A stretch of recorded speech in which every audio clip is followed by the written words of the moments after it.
আসলে তো আমার লাইফের অনেকটুকুই ছিল পাবলিক ইয়েতে, যেটা আমি হয়তো যে সময়গুলো পাবলিক চাই নাই সেটা আসলে অনেক সময় পাবলিক ছিল আমার পরিবারের কারণে। সো আমি আসলে চাবো যে ফোকাসটা হোক আমার কাজের উপরে আর আমার উপরে কম।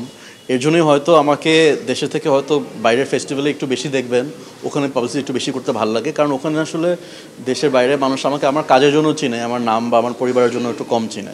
আসলে ওইটাই আসলে আমার ভাল লাগে।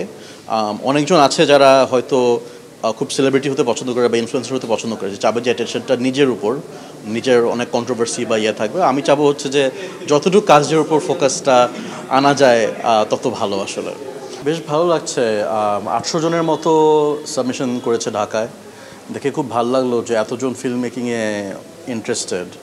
আমি নিজেই 200 জনের বেশি হবে যাদেরকে আমি পার্সোনালি বসে ইন্টারভিউ নিলাম। খুব ভাল লাগছে যে অনেকেই সিনেমা বানাতে চাচ্ছে, দেশ নিয়ে সিনেমা বানাতে চাচ্ছে, আমাদের এখনকার মুভমেন্টগুলো নিয়ে, এখনকার দেশে যা অবস্থা সেটা নিয়ে সিনেমা বানাতে চাচ্ছে। আর আমি চাই যে, আমার কাছে মনে হয় যে আসলে শিল্প, সিনেমা এগুলো হচ্ছে আমাদের একটা দেশের, আমাদের সুপার পাওয়ার। এই কাজগুলো আরও হওয়া উচিত। আর আমাকে সবসময় মানে ইয়াং ফিল্ম মেকাররা মেসেজ করে মাঝে মাঝে যে ভাইয়া কীভাবে শিখবো, কীভাবে বানাবো। মনে হয় যে এই ওয়ার্কশপের থ্রুতে অনেক কিছু হয়তো মেবি আমরা শেখাতে পারবো একটা নেক্সট জেনারেশনকে। যদিও সব কিছু একটা ওয়ার্কশপের থ্রুতে হয় না, একটা প্র্যাকটিক্যাল এক্সপিরিয়েন্স লাগে, বা তাও ওই স্পার্কটা হয়তো আমরা দিতে পারবো একটা নতুন জেনারেশনকে। না, আমার মনে হয় খুবই এক্সাইটিং, কারণ আমার ফিল্ম মেকিং জার্নিটা খুবই ডিফারেন্ট অন্যান্য ফিল্ম মেকার যদি চিন্তা করি বাংলাদেশের। আমি শুরু করি, আমি 13 বছর বয়স থেকে আমি শর্ট ফিল্ম বানাচ্ছি। আর আমার যেই সাকসেস হয়েছে আমার ক্যারিয়ারে, লেটস সে আমি হলিউডের একটা এজেন্সিতে কাজ করছি বা রাইটার্স গিল্ড অফ আমেরিকাতে জয়েন করেছি, সবগুলোই হয়েছে আসলে আমার শর্ট ফিল্মের থ্রুতে। সো আমার কাছে যেটা মনে হলো যে ইয়াং ফিল্ম মেকার এখন অনেক শর্ট ফিল্ম বানাচ্ছে, শর্ট ফর্ম নিয়ে কাজ করছে। অ্যান্ড আমার মনে হয় যে আমি এইটুকু ইন্সপায়ার করতে পারবো যে একটা শর্ট কন্টেন্ট বা ফিল্ম থেকে অ্যাকচুয়ালি অনেক বড় একটা জায়গায় যাওয়া সম্ভব। এটা খালি একটা কয়েকজন দেখলো, ইউটিউবে গেল, একটা ফেস্টিভ্যালে গেল, এইটুক না। একটা শর্ট ফিল্ম কিন্তু একটা ফিল্ম মেকারের, মানুষ যেরকম করে বিজনেস কার্ড নিয়ে যায় একটা যে কোনো প্রশ্ন কি এটা আমার বিজনেস কার্ড, একটা ফিল্ম মেকারের বিজনেস কার্ড নাই। ফিল্ম মেকারের বিজনেস কার্ড হচ্ছে তার ফিল্ম, তার শর্ট ফিল্ম, তার কাজটা। সো আমি চাবো যে মানুষ আরও বেটার কন্টেন্ট ক্রিয়েট করতে পারে অ্যান্ড জানে যে এটার থেকে আসলে কি চেঞ্জ আসতে পারে তাদের ক্যারিয়ারে। সো আই থিঙ্ক এইটুকু আমি ইন্সপায়ার করতে পারবো। দ্বিতীয় সিজনটা আসলে খুব ভালো এক্সপিরিয়েন্স ছিল। এখন হচ্ছে যে 200-এর জন্য আমরা South by Southwest film ফেস্টিভ্যালে আমাদের ওপেনিং হবে, আমাদের ইন্টারন্যাশনাল প্রিমিয়ার হবে। সো এটার জন্য আমি আসলে ফেস্টিভ্যালের জন্য যাচ্ছি, প্রিপারেশন নিচ্ছি। মার্চে হবে ফেস্টিভ্যালটা।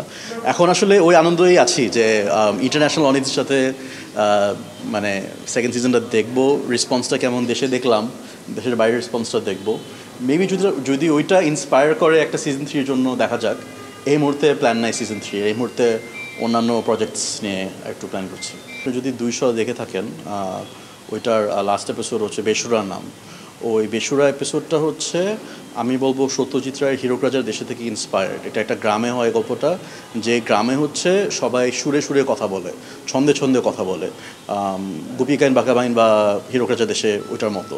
সো ওইটাতে আসলে পুরো স্ক্রিপ্টটা করা হচ্ছে আমার মায়ের, যে খুবই সুন্দর কবিতা লেখেন। সো আমি বলবো যে আসলে ভাষাটা হচ্ছে গল্পটার উপর নির্ভর করে।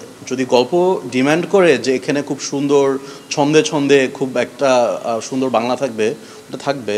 কিন্তু আবার চরিত্র যদি মানে যে ক্লাসে বিলং করে, যে ধরনের হয়, তার মুখে যদি একটা গালি বা একটা খাইসি করছি আসার চান্স থাকে, তাহলে ওটা থাকতেই পারে। এটা আসলে খুবই ক্যারেক্টারের উপর আর স্টোরির উপর নির্ভর করে। কোনো আসলে ইনস্টিটিউশনালি এটা হতে পারে না যে না এটাই হতে হবে। আর ভাষা আসলে সবসময় চেঞ্জ হচ্ছে, আসলে নাটক, সিনেমা সব কিছুর ভাষা।